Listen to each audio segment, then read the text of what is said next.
Oh hey there, it's me, your good pal Nightmare Movies, here to bring you my Thanksgiving special. And boy oh boy is it a wacky one. So grab a book, or don't because you're watching my video, cuddle up next to the fire, throw that turkey in the oven, and let's get right into it. Thanks for joining me for my Thanksgiving special.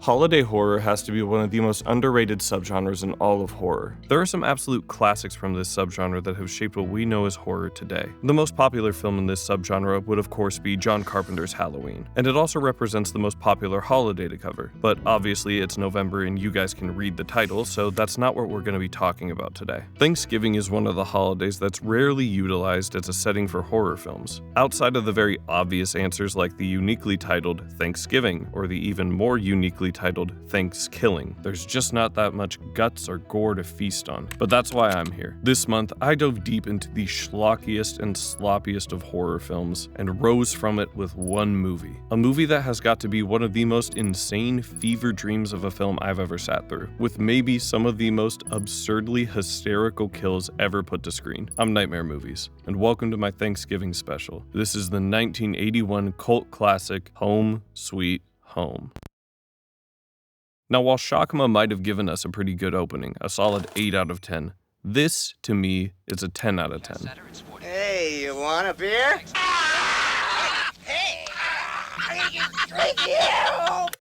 Now, Nightmare Movies, I can already see you typing. These shitty horror movies have such one-dimensional villains, how am I supposed to be invested? Well, don't worry, Richard. Because the antagonist of this film isn't some dumb, abused kid who might or might not be a spirit, I'm still not really sure on that one, or a monkey. This is Jay Jones, an escaped mental patient who, according to the radio, could be high off PCP. He's extremely dangerous and probably armed, and he could be on PCP. We are really moving up in the world of slasher villains today. But anyway, if you're wondering what Jay plans on doing, well, it's what happens every year all around America, ruining a good old Thanksgiving dinner. Now, if you also wondered how you should end a title sequence,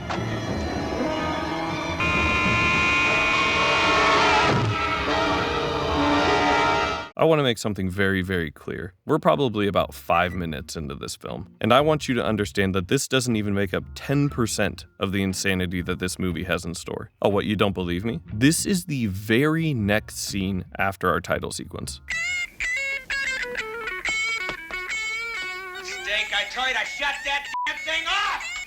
I'm gonna kill you! Also, in case you thought you misheard that, you didn't. This kid's name is literally Mistake, and he's going to be your favorite character for the next 60 minutes. But moving on, we get loosely introduced to the rest of our family or friends. I'm honestly not sure about everyone's relationship here. And I say loosely because there has only been 2 characters who have actually been named during this sequence. Mistake and this man, Bradley. Well, his last name is Bradley. He's actually credited as Harold on IMDb, but getting character names correct isn't really that important. What is important is that we not only get 1, but 2 sex scenes before the mood gets completely killed by Mistake absolutely shredding once again. And for the next 3 minutes, the family takes turns chasing Mistake around the property. Definitely not to pad the runtime or anything, but I'll move on. If you're tired of guitar solos in your slasher movie, don't worry, because there are not only 1, but 2 musicians at this Thanksgiving celebration.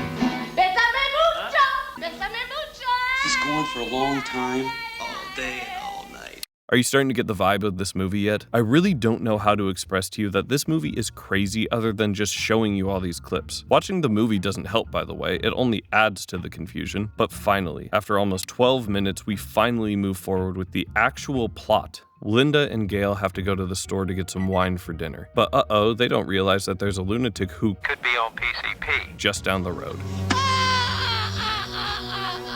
Linda and Gail start talking over each other while driving down this dirt road, but unbeknownst to them, our PCP psycho has taken an interest in where they came from. He drives down the road and stumbles across Bradley's home. He creeps up to the side of the house, and the first step in his master plan is shutting off their power. The sudden outage motivates Bradley to head out back and turn on their generator. Unluckily for him, it only has enough juice to last about 3 or 4 hours. And also unluckily for my viewers, I could have made another 6-7 joke, but I didn't. So he's got got to head to the store and abandon the safety of the group. As he drives down the road, he spots an abandoned car, Jay's abandoned car specifically. As Bradley pulls up behind it, we cut and see Jay standing in the trees with a knife, ready to carve him like a turkey. But all this seems a little boring, so how about instead we transition to our third almost sex scene of the movie that's going to be interrupted by Mistake. Sorry, I know that seemed like a really dumb tangent, but the movie needed a quick cut to set up the greatest kill in cinema history. Now I want to play a little game with you all called Guess That Kill. Let's use our context clues to guess how Jay is going to kill Bradley. Okay, so we see him in the woods with a large knife, right? Okay, so maybe he's gonna sneak up behind him and cut his head off, or maybe like disembowel him. Or maybe since there's a car, he's gonna paralyze Bradley by stabbing him in the spine and then run his head over. I mean, he has the perfect opportunity. Bradley's just helplessly stealing his car battery. All of these are great ideas, but you would be both wrong and lame for thinking in such a one-dimensional way. This is Jay, the PCP maniac. This is how he would kill Bradley.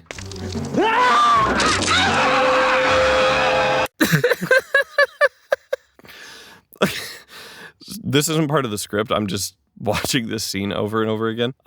You can notice that Bradley, you can actually notice that Bradley isn't actually dead. Like his legs are moving and like he's not dead. His legs are moving. They didn't tell him to just stop moving. So this movie's so bad. Ugh. Well, with Bradley out of the picture, Jay has now entered the property, and it's only going to get more violent and crazy from here. Bradley has been gone for over an hour at this point, and the group is starting to get a little worried. Luckily, Wayne here volunteers as our next tribute.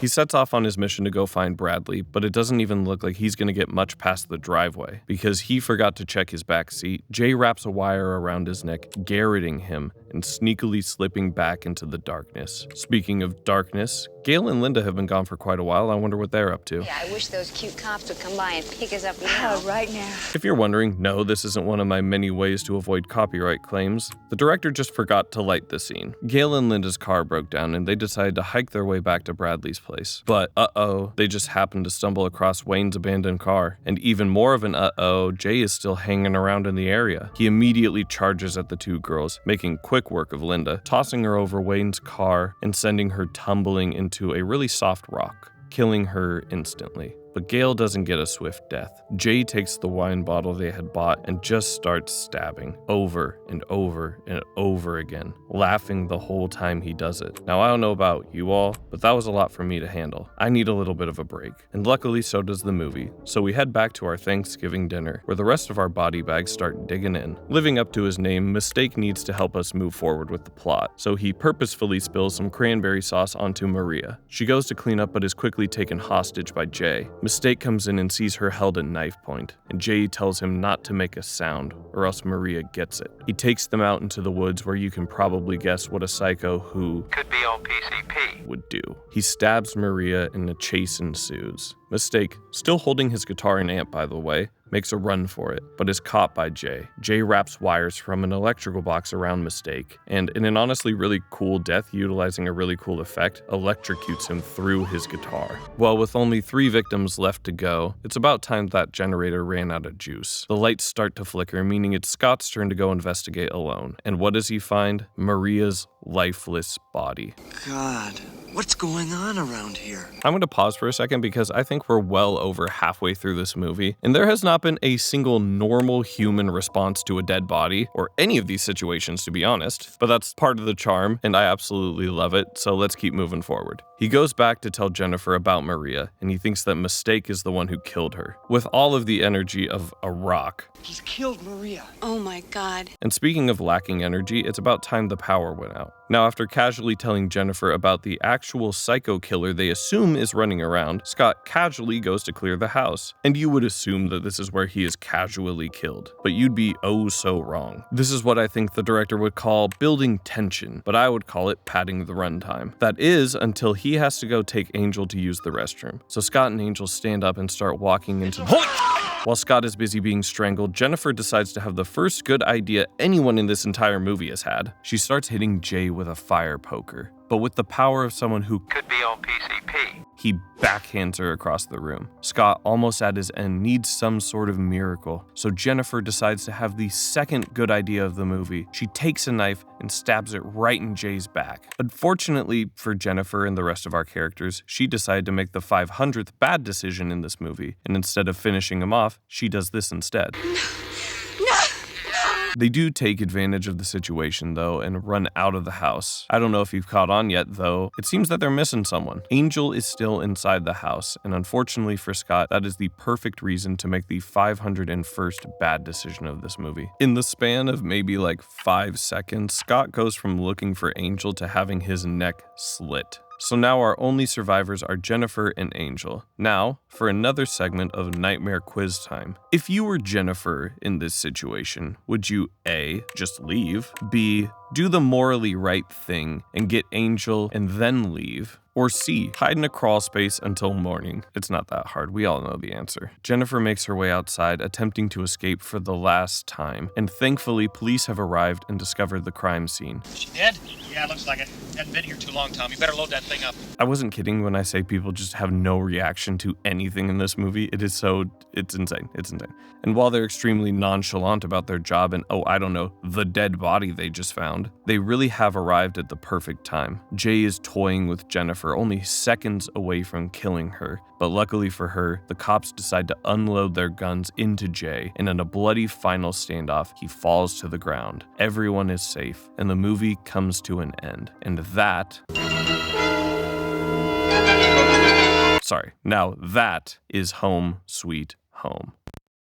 Like I said earlier in this video, this is a movie that is so hard to get people to understand without just showing them the whole thing. From start to finish, there is nothing but wildly insane choices being made at every single level. And the insanity transcends the film itself into some of the crazy real-life facts about this film. Like, for instance, the actor who played Jay being Jake Steinfeld, the original fitness influencer. Back in the day, he had an empire of fitness programs that catapulted him into fame. He was the torchbearer for the 2012 Olympics and was even the chairman of the California Governor's Council on Physical Fitness and Sports. Oh, and if his last name sounded familiar, it's because his niece is Haley Steinfeld. My whole point with this is that they somehow got this guy to be the psycho killer in some random Thanksgiving slasher flick, which on its own is an insane feat, but add to that the fact that this is Nettie Pena's only feature-length film under her belt, and it becomes the perfect concoction to form a classic so bad it's good movie. A particularly brutal one as well that was supposedly seized in the UK during the whole video nasty panic.